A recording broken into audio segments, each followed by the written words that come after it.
We can go ahead and get quiet for now. We're going to go ahead with our first presentation with Kat Lynn.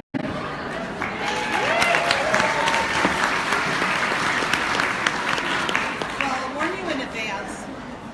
I'll warn you in advance that I don't make jokes like Michael, and I don't wear subdued shirts like Craig. But Michael is actually the reason I'm writing fiction, because I've written nonfiction for 40 some years. I do a lot of technical, analytical, boring shit, and he convinced me that I should get involved with 20Books. And when I did that, I started to apply some of the things that I have done all my life to what creative writers do. So this presentation is going to be a little weird for you guys.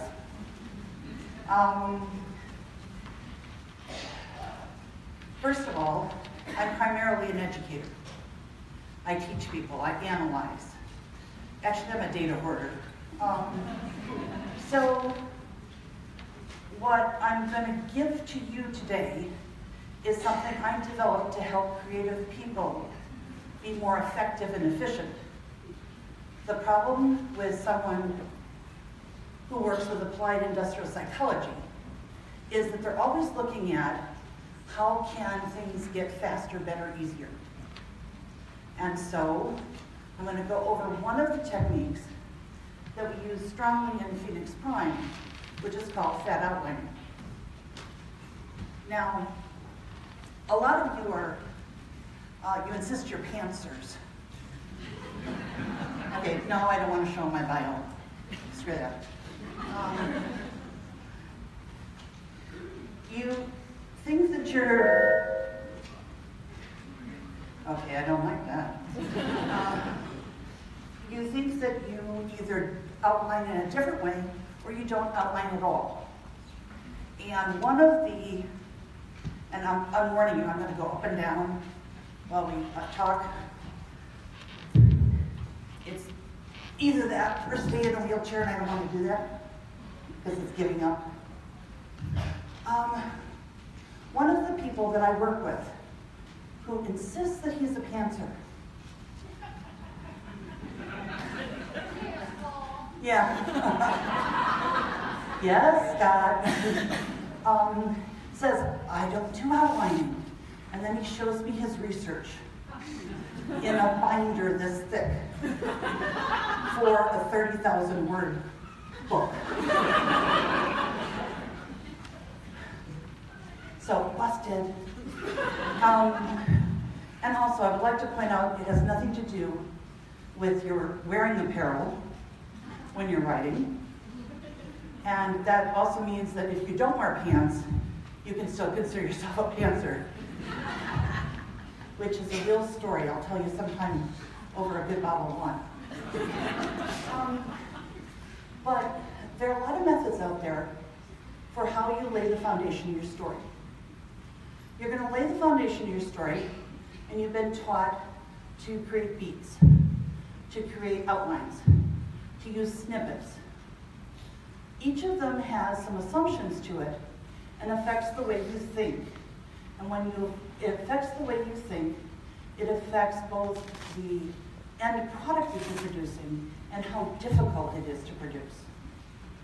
The fat outline was developed actually quite a few years ago, and I presented it in, silly me, a university setting, and they basically said, oh my God, anathema. And so one of the gentlemen was extremely insulting, and the lady who was up on the stage with me is rounded, and he says, you know, it's silly, you should be calling it fat outlines after you two. Wow. So I thought about it, and I said, well, it's like having an intellectual child. Right, because that's what the fat outline does. It gives you more dimensionality. It gives you more depth. It gives you three-dimensionality instead of two-dimensionality. So I decided to take a snarky comment and name it that way anyway.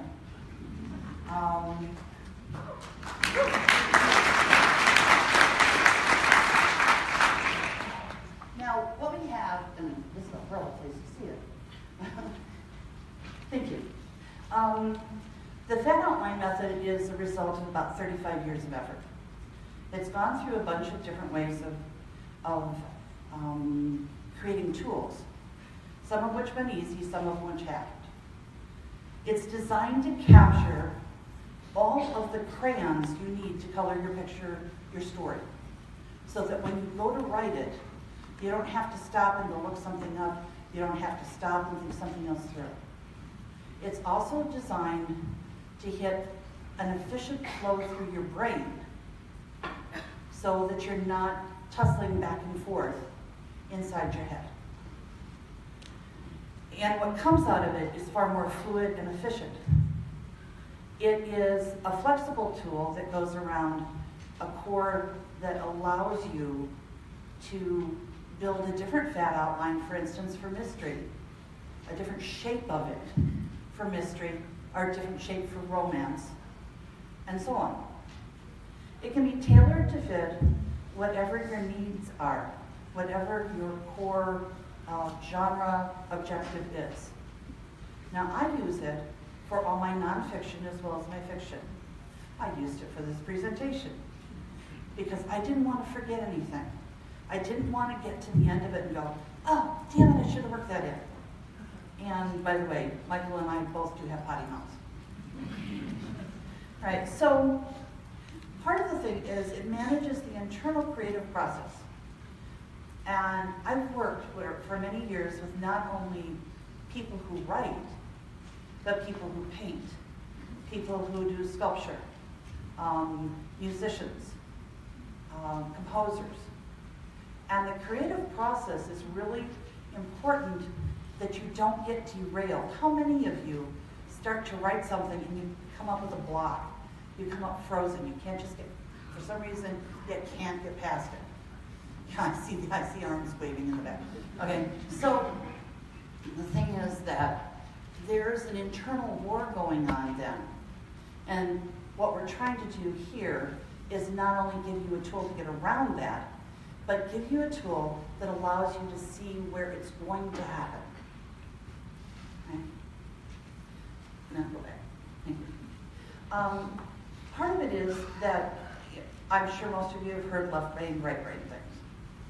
And one side of your brain is logical, and the other side is the creative side. One processes numbers, the other processes images. When you as a writer are trying to construct something, it is deadly to your process to flip-flop back and forth.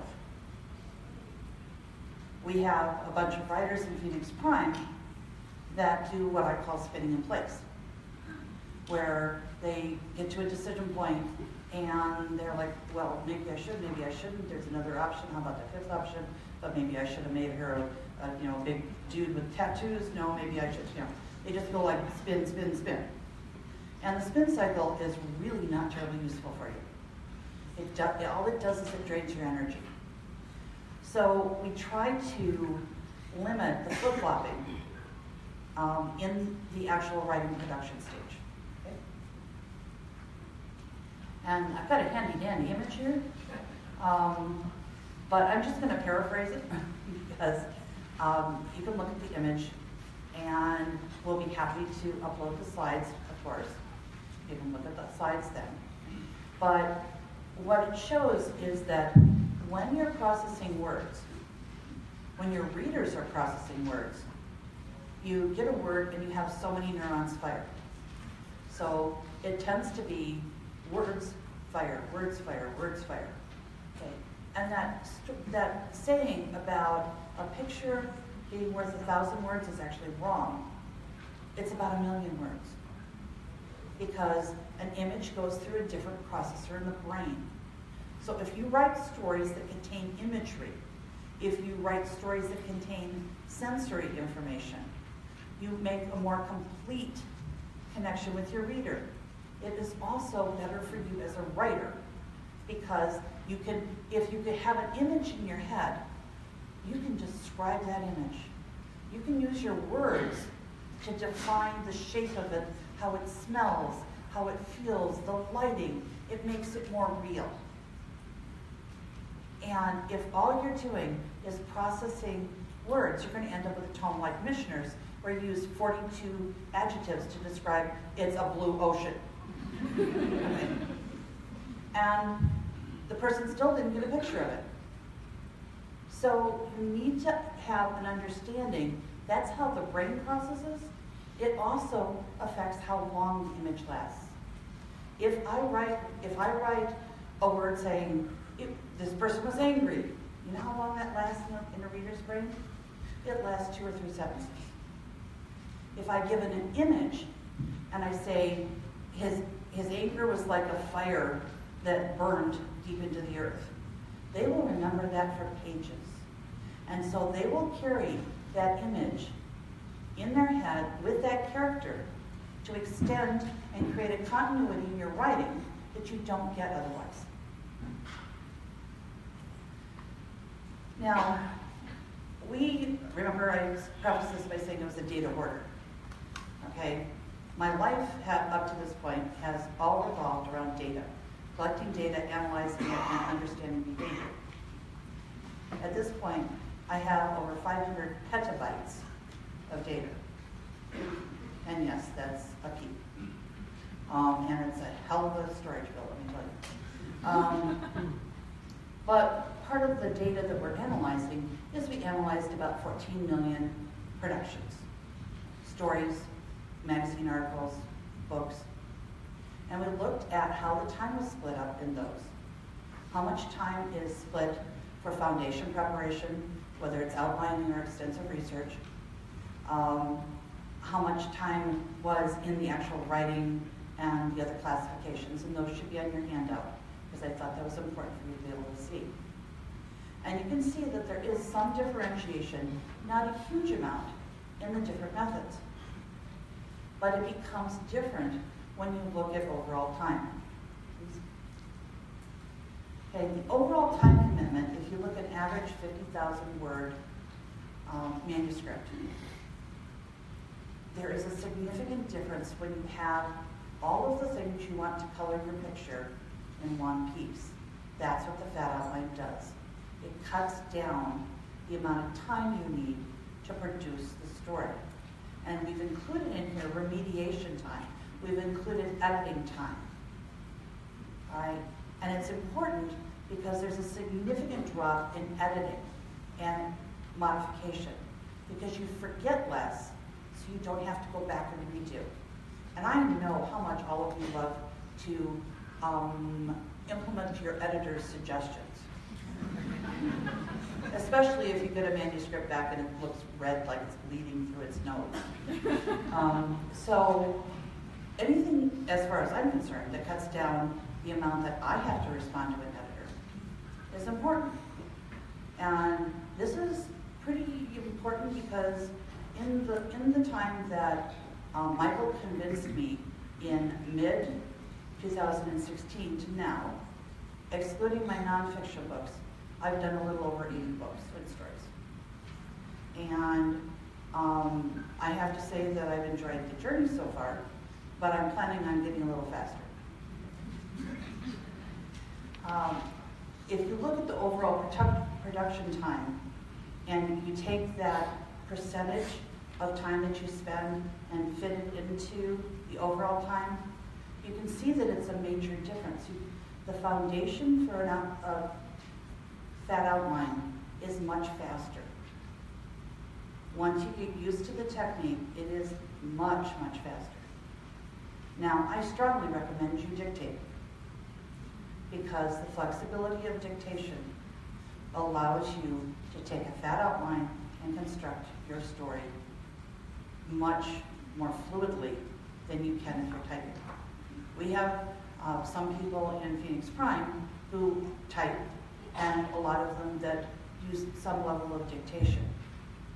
But one of the ones that types, we call our Energizer Bunny, because she produces multiple books every month, And she's always there when I say, I need 5 short stories for anthologies. She's like, okay, you'll have them in 3 days.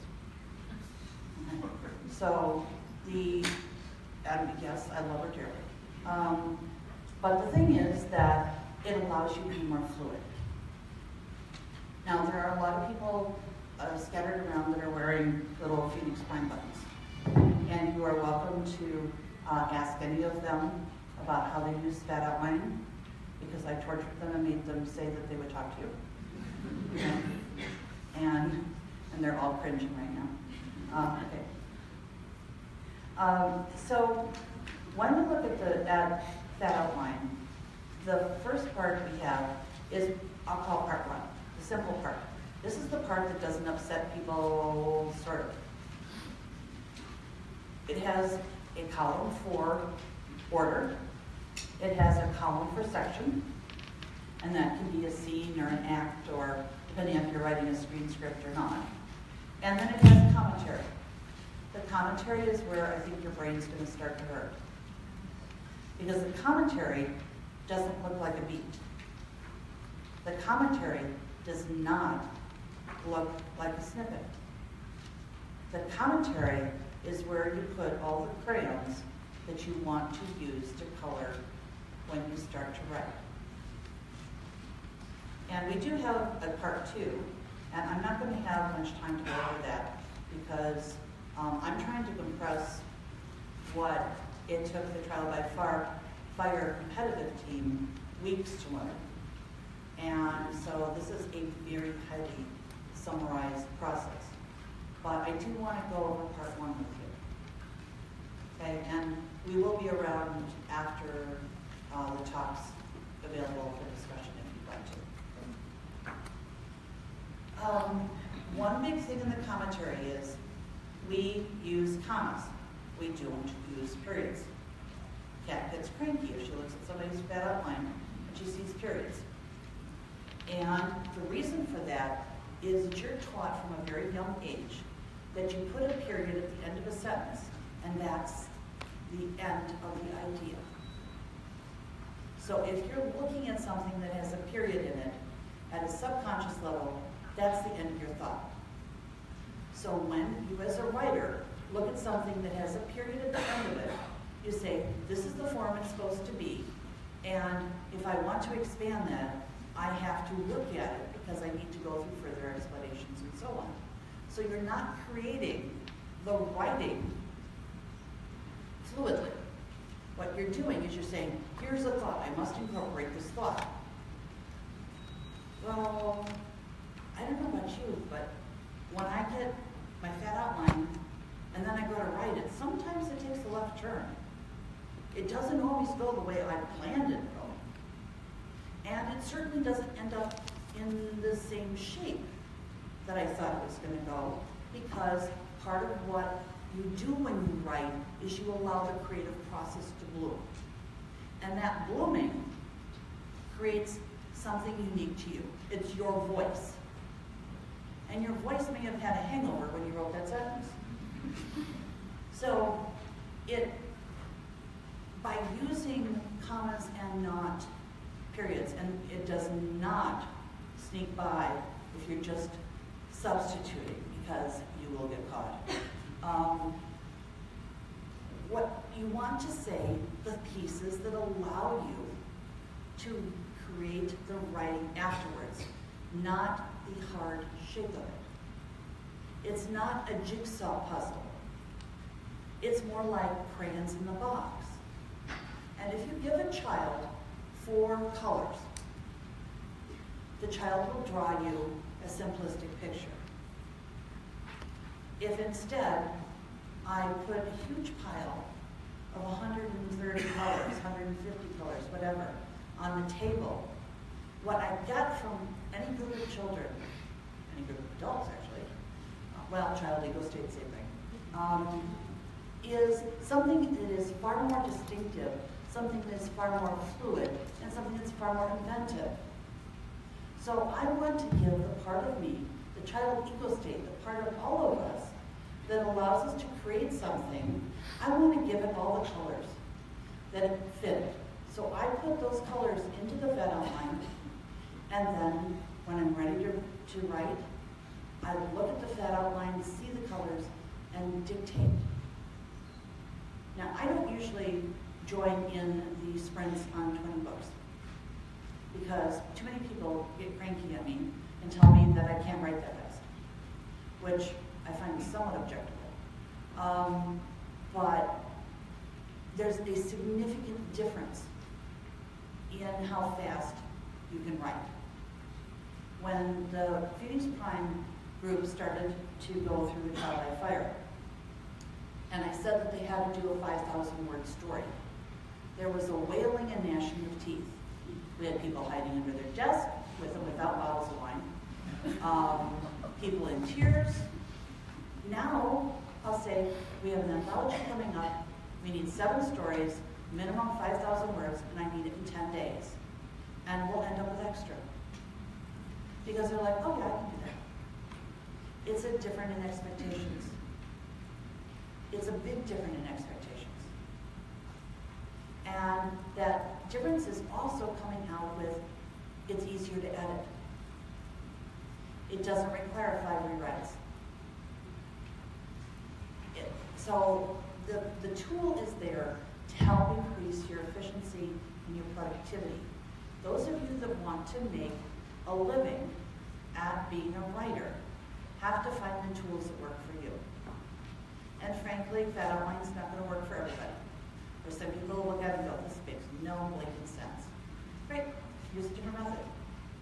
But those of you that, where it resonates to them, this is a very good method. I mean, because most of you only have a certain amount of time to write. If you have other jobs, you have other commitments, you don't have unlimited time to write.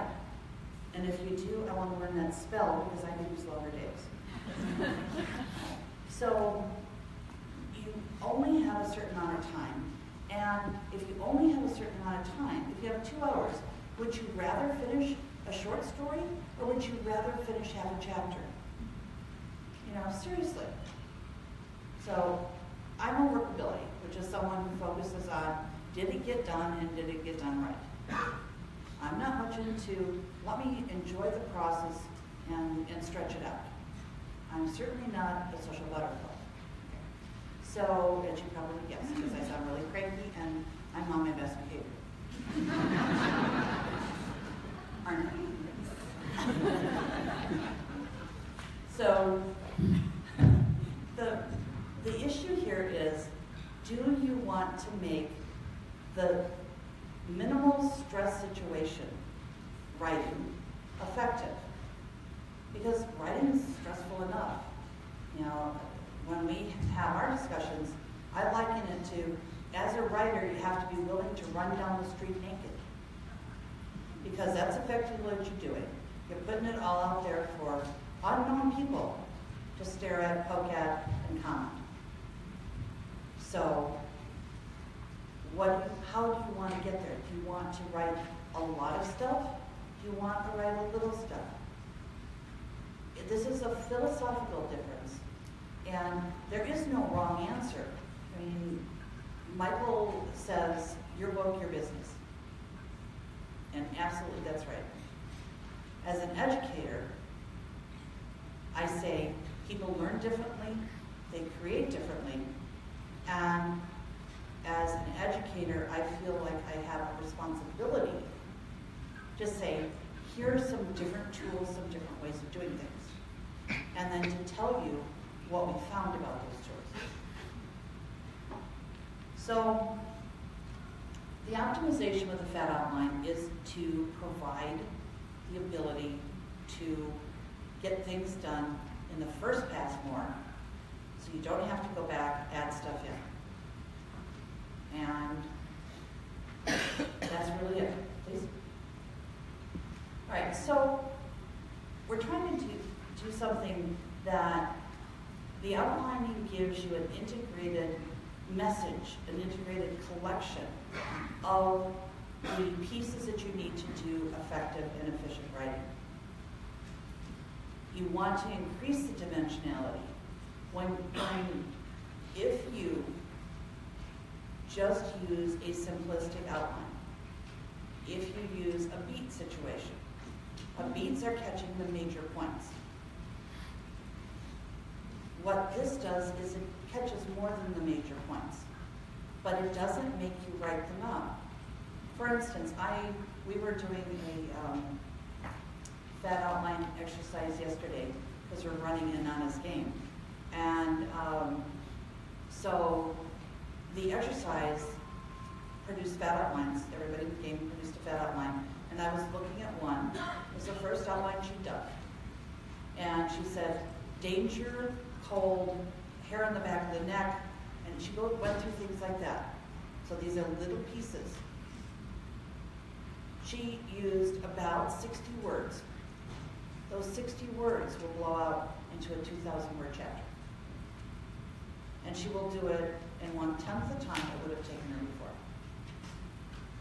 So the creativity concept is high because you're giving the sort of essential components to what you're writing. You're not having to write a sentence for each major thing. Here are all the pieces that go together, put them the way you want to, the way your child wants to put them. And when you write, you are in your child ego stage. And forgive me if I go into weird-ass commentary here. They know I'm a potty mouth, I told them. I'm getting, micro expressions over here. I saw it. But if you are doing something, you're creating something, and a part of your brain says you shouldn't do that, hello, tell your parental ego state to go take a vacation, because that's going to slow you down. You want to be able to write in the creative mode. I don't know how to show that. Thank you. All right, so also include the imagery and the sensory. It needs to be built in. It provides a better thread, a connectivity. In the trial by fire, we competed against 3 doctoral programs, universities around the world. We beat their asses. Every single one of our people that went through the whole thing, every single one of them scored higher than every single one of the competitions, including the professors. And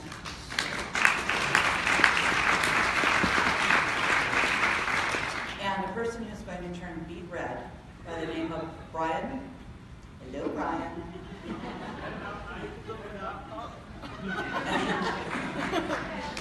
Won the competition.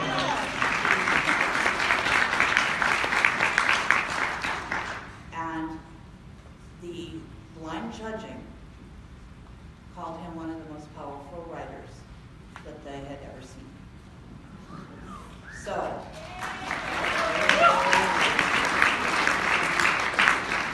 the other thing is part of the competition was you were supposed to sell during the competition. And the entire academic groups sold a total of 200 books. We're talking 60 people. Okay, I think they're still waiting for university press approval. But the objective there was to point out that the academic program is not equipping creative writers to be creative and make a living at it. And I find that very sad because I have an eldest son who went through a creative writing process and picked up a degree in it. And he sold 5 books in 12 years. Now, of course, he doesn't want to listen to his mother. And, his books, his business. We just don't discuss the fact that his mother has a bunch of bestseller tags. Okay. So, Mom's been writing fiction for not very long. But, you know, everybody's different. Everybody learns different. But take what causes you a problem. Use the tools that will help. Putting sensory and imagery in is part of what Brian did. And we did not get dinged about transitions. We did not get dinged about some of the things where the plot didn't flow. Because using sensory, using imagery, when you write, smooths that out. It keeps the reader's mind where you want to go as you go through your story. Okay, so that's one of the reasons we put it in the fat outline. Because if, for instance, if I'm using a character that I've decided that, for instance, I have a fantasy story I'm writing right now, and it happens to have a mage assassin in it. And when she walks into the room, I used a sensory input of cold. The room chills. Right? So I ended up a snippet that I posted on one of my blogs that said, that ended in, and the room got cold. And the comments were like, uh-oh, the assassin's there. And I hadn't talked about her in that book yet. Because the imagery lasts actually from book to book. It's like having a set of feelings.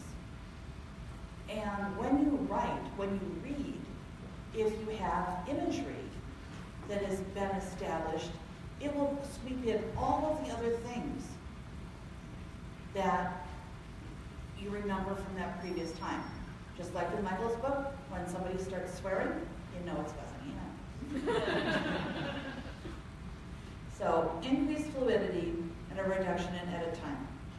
Both good things to do. You can achieve them by hard work. You can achieve them multiple ways. We try to build it into fat outline.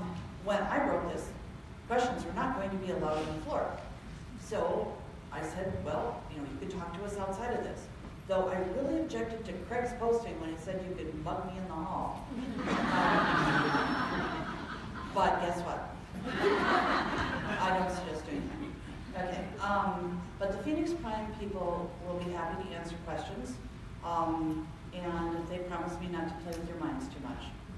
And we have published a book that's an expansion on this.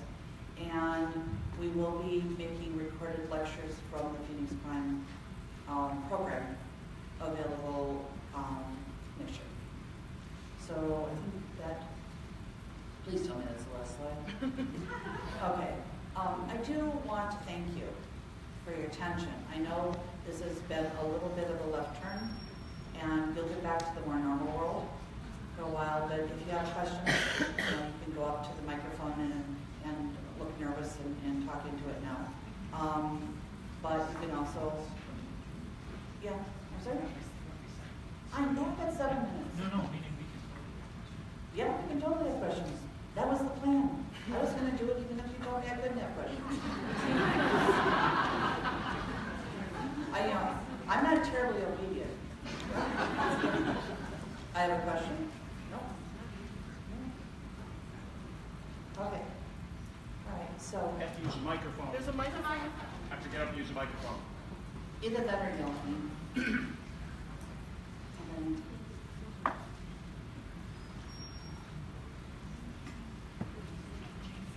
yes, the ever helpful Anne is going the other direction. This is pretty easy.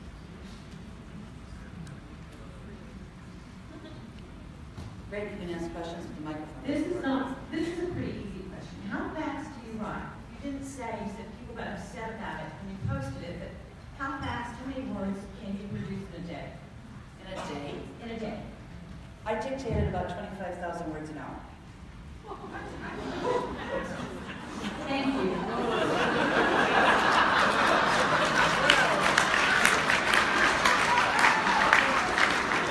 And the bad part is when we have classes and we're going over something, I'll start dictating and they're going, damn, she's doing it again.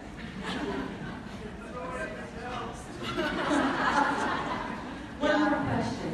Yes, ma'am. Do you I mean, I like what you've given us, but is there anything else that you teach? Because you're making my 5,000 words look like a real shame. Well, I used to give programs for 20Books, and people stopped coming, so I quit. Please start again. Because it is tiring, and I'm an educator, and when you have, for instance, I said we're going to talk about clauses and commas, and nobody showed up because it wasn't important.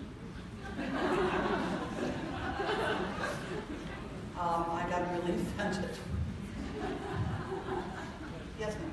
Okay, is this on? Yes. All right, so my question is, when your story goes left, which it does, do you read the outline from there, or what do you do when your story goes left? When the story goes left, I go with it. And if it gets to the point where I have a collision, I highlight the parts that I was going to do because I've now got another story. And I then outline from that point and then keep going. But since most of my stories end up in the 50 to 75,000 word range, if they go left, I'm all the way left and I just take the other part and guess what? I have another story.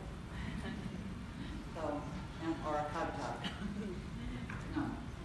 Yeah, more cog tops. We use cognitive topology diagrams, which allow us to identify how stories relate. Another technique that is used. So if you hear cog top, that's what we're talking about. More questions? I have a question. Yes. Hi, my name's Angie. I wanted to ask if you could tell me what kind of interviews you're recording and just give a little, just a brief how you do that, because that's new for me, so I was interested in finding out how you do that. Yeah, I use Dragon Professional, and I use my current favorite headset is a Corsair Void. It's wireless, and some of our guys pace while they dictate. Yeah, I mean that because people that have problems sitting for long periods of time, it starts to shut their creativity down. So being able to walk, within 100 to 300 feet of your computer really helps. It also has a very clear, it's a gaming microphone, and it's over the years you can still hear, but it feels a little weird when you first start it. But I dictate into Word, and then there's system commands. You verbally system command to save as, etc. And that way, I don't have to destroy my wrists or hands. There is a point when you're dictating that, well, first of all, you need to train the dictation software so that it recognizes words that you may mumble. Also, I do not put funky place names when I'm dictating, or people names. I tend to name things like Fred, because the dictation will take that rapidly, and then I do a global replace at the end. Yeah, and it's far more effective. And when I do that, I go down on a little tab of my spreadsheet, and I say Fred is this character, and so on, so I don't forget. And that way I don't get embarrassed by calling the main character one name at the beginning and one name at the end, which I almost did one time. So. I'm sorry we don't have any more questions. Okay, well, we're going to be in the other rooms later on. Yeah, Kat will be around. You can ask her. Yep. Catch her in between. Thank you very much. Give a hand to Kat.